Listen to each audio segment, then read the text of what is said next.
And a very good afternoon. Welcome to the Saturday preview with myself, David Massey. 25 past 12 on a Friday afternoon. I almost feel like there's no point at the moment putting anything up because it's all going to be off tomorrow anyway, isn't it? Dennis is coming and he's going to make life a misery for us this weekend, and we're going to lose. Even if we get through this weekend's fixtures unharmed, and I don't think we will by any means. I think Exeter's an absolute goner on Sunday. I can't see that happening. There's going to be a lot of fixtures off next week. We're going to get some jumpers bumpers, guys. It's coming up. You know it. I know it. There's going to be Cheltenham horses wanting final preps, and we're going to get 3 and 4 horse races where something's 10 on. Sutherland, Lingfield coming your way very soon. How very exciting. So with that, I mean, I've looked at. I'm supposed to be working at Haydock tomorrow, so I've looked at the Haydock card. I've looked at Ascot. I had a quick look at Wincanton, but I think they're in trouble tomorrow. And there's nothing I particularly like in the hurdle anyway. Kingwell, nothing I particularly want to back. So I'm happy to sort of leave that alone. And really, how many bets there are tomorrow will obviously depend on what's on in the morning. I'd rather as ever throw a few quid at a few outsiders, I think, on a Saturday than try and get involved with some short price ones.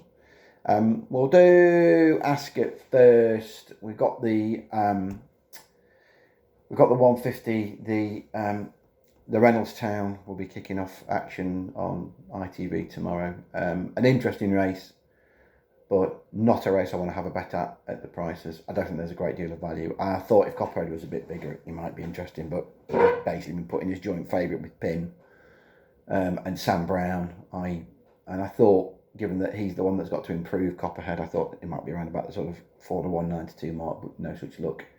I've been quite taken with him, and the form of his Wincanton and Newbury handicap wins. He's standing up pretty darned well.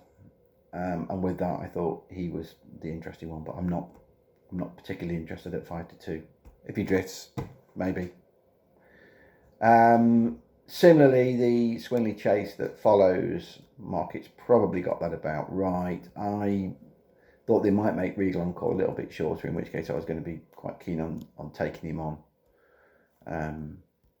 And this race could easily caught up as well. There are various engagements at other tracks. It's just not a race at this stage. I particularly want to get involved with. I'm happy to give that the Swerve. The 3 o'clock though, the handicap hurdle, 2.5 miles. This might be more interesting because there are a couple in here, I think, that are worth a second look. One's towards the front of the market and one's an outsider.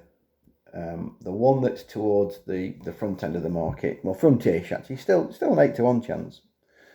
That's fair enough. Is Nordano, who is a horse that I've made mention of a couple of times, and he's crying out for further than 2 mile. I mean, he's shown that on both his last 2 runs. He's been up against, his last 3 runs, he's been up against All Mankind twice, and then Goshen here at Ascot last time. He is still improving. He is still improving on the figures. He's getting there with every run. But both his last 2 runs at Chepstow against All Mankind, and then particularly so against Goshen here last time, show you what the problem has been.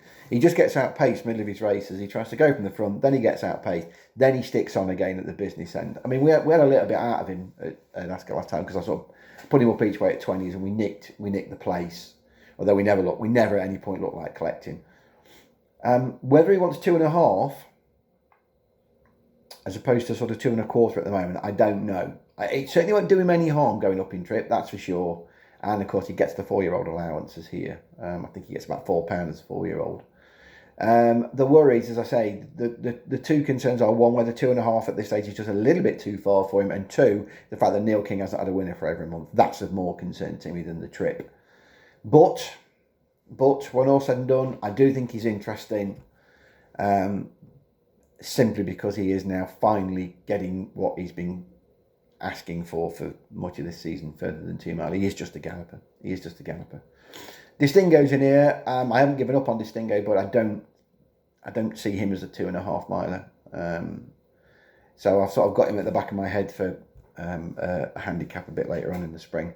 The other interesting one is also another one that really I've sort of banged on about a couple of times, and I've bet a couple of times, is Garrett de Julie, who's going back over hurdles from his fencing exploits.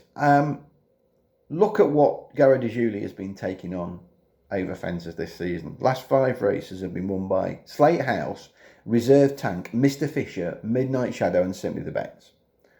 Now, that's really sort of being thrown in at the deep end to me. All these are in sort of, 2 of them are in graded company, 2 of them are graded races, the others are tough handicaps, including last time when he was 4th to Simply the Bets at Cheltenham in that time form novices race. Now, every year that time form novices race works out well. It's already starting to work out because the 3rd there on the slopes came out and won at Kempton next time. So that form's already working out. I think wherever Garrett de Julie rocks up at the festival, whatever handicap they try his hand in, I'll be really interested in him because he's got his mark. I mean, he's on a mark of 132 here, which is £2 lower than Cheltenham, by the way, £2 lower than that time from novices. He knows back over hurdles. He sort of gets his mark because he's hard to win with, but equally he's always sort of running through beaten horses at the end of a race. He's always sort of held up, and he doesn't. So as such, he doesn't finish too far behind the leaders, but without ever threatening. And that might be the case again tomorrow, maybe. But we're going to get extra places on this. And with that, I think he's interesting at 22s. 2.5 mile, soft, heavy ground, absolutely fine. £2 lower than Cheltenham. He's got enough there going for him. For me, as I say, I'll be getting involved with the extra places. I think it'll be the same old, same old. He'll be running. This will be run at a good pace. There's 1 or 2 front runners in here. Eden De Who will certainly want to go from the front. And there's a couple of others as well that I thought the con man quite possibly will be up there.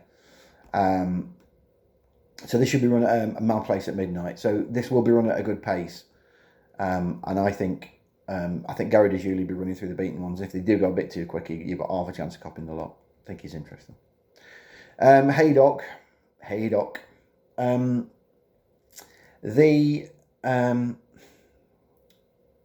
3 mile hurdle, the Rendlesham.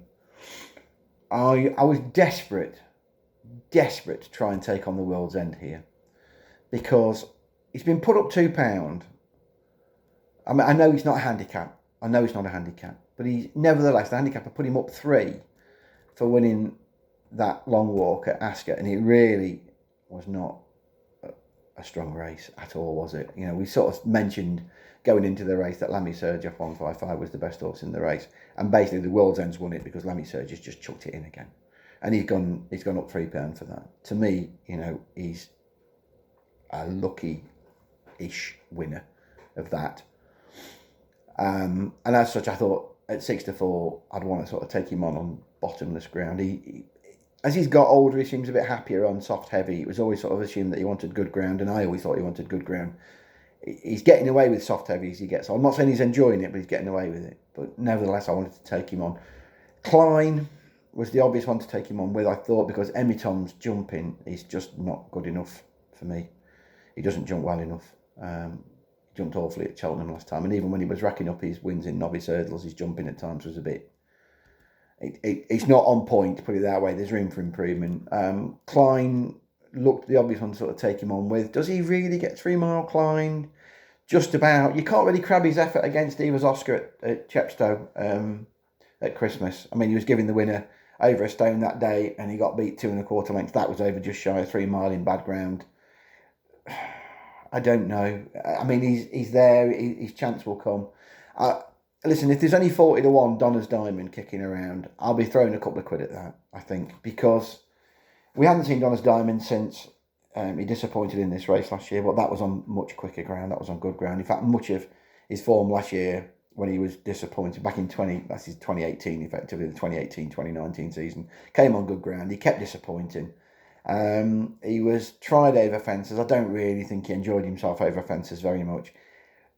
Could be gone at the game. I mean, he's 11 now. He could just be gone at the game. But in his favour are the fact that he's got his ground tomorrow at a track he likes, and he has won off a massive break before. If you go back to the beginning of that 2018 season, he won here over 3 mile in bad ground by 37 lengths. That coming off the back of a break of 400 odd days, 420 odd days. So he can do it. It's there in his armoury.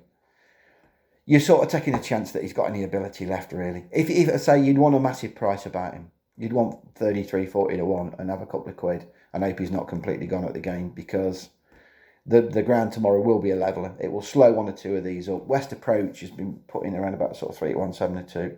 I don't know. He's too inconsistent for me, the West Approach. I hope to be backing at that price. The ability's there, but I won't want to bet him at that price. I'd rather just throw a couple of quid at Donna's Diamond than a whopping price, and fingers crossed that he's still got some ability. You might get a run for your money. The Grand National Trial at 3.15, you can make a case for almost everything apart from, I think, the bottom two, who I think are slightly outclassed. I think Pobbles Bay and Smooth Step are a little bit out of their grade, but other than that, you can make a case for nearly everything in the race. The 10-1 Geronimo is the one that makes the most appeal at the moment. He's got 7 lengths to find with Vintage Clouds on their form here from January. The extra half mile is very much, I think, in Geronimo's favour. He was sort of just plugging on one pace.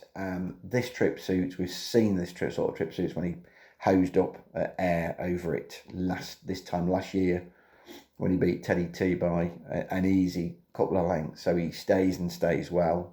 Ground won't be a problem. And he's a pound lower from Haydock, whereas Vintage Clouds has gone up 11. So you're talking about £12 better off for 7 and a bit lengths. I think that, and he looked really well that day, Geronimo. He still looked like he got something to offer this season. I was there that day. I think 10-1 is fair enough. Hopefully we might even get an extra place here. Somebody might go an extra place. That'd be nice. And he's the one, I think, at the prices that makes the most appeal. But as I say, you can make a case. I mean, One for Arthur's now back off his last, he's back off his Grand National winning mark. One for Arthur, off a wind up, on goes some cheap pieces.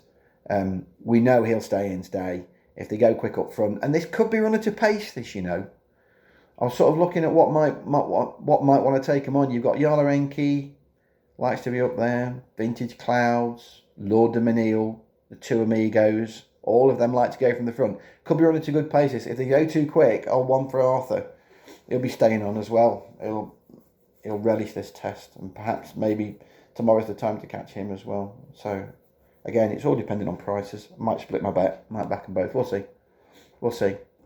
And the only other race of interest really is the 350, the Potemps qualifier.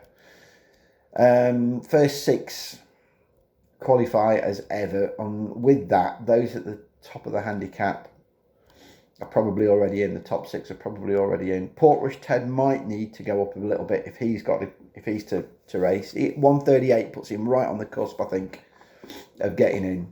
And then the ones below that, they do need to be going up if they're going to be taking part. There's a bit of a hodgepodge, it's a bit of a mix and match lot in this. You've got horses like Tree of Liberty going up in trip. I'm not sure he'll stay. Young Bull's improving. Has to prove himself at this trip though. Welsh Saint I've never particularly liked as a horse. I think he's got his quirks, I really do. Portrush Ted's hard to argue with, but he is now second run after a long break. So could bounce. Fagan probably wants better ground, and he's probably being tuned up for a crack at the Scottish National again. Guitar Pete back over hurdles. Crispin, what abilities he got left? Kilbrick and Stub. So you start listing them, and they're a real sort of mix and match bunch of them going up in trip, coming back off breaks, blah blah blah blah. All equal. I think Sykes has got a chance. He's now back off the last winning mark when he won this last year. He's back off his winning mark, I should say, of last year, 143. Won't mind the ground. He's third at Cheltenham at Cheltenham to be fair, back in October. Still shows he's got it. Couple of middling efforts since then, although I do think the ride at Chepstow last time, Brian Carver rode him, and I think he kept asking the horse for a little bit too much throughout the race. He was prominent throughout. Him and AC Milan were sort of dicing with each other a bit throughout the race, and to be fair, he did beat AC Milan. AC Milan was back in 6th, so for Sykes to finish 4th was fair enough. Now he's on a marker 143, so he doesn't need to go up if he's going to Cheltenham. But is he going to Cheltenham? If the ground dries up, I don't think he'll go anyway. So this might be his chance to win a race. It might be that they've not got the Potemps final at the back of their minds, and that this is their race. He said, as I say, he won it off 143 last year. He's on 143 again. So If they want to win it off 143 last year, why wouldn't you want to win it off 143 this year? I think Sykes is quite interesting, and down the bottom down the bottom, he beat Silver Eclipse last year in the race. Silver Eclipse is actually £2 worse off for a head. So you can argue that Silver Eclipse has got his chance, but if you're arguing Silver Eclipse has got his chance, then you've got to argue that River Arrow's got his chance as well, because River Arrow, she was only a length behind Silver Eclipse when they met at Uttoxeter back in November. Yes, River Arrow's at the weights here, but Charlie Price takes 5 of that 7 off.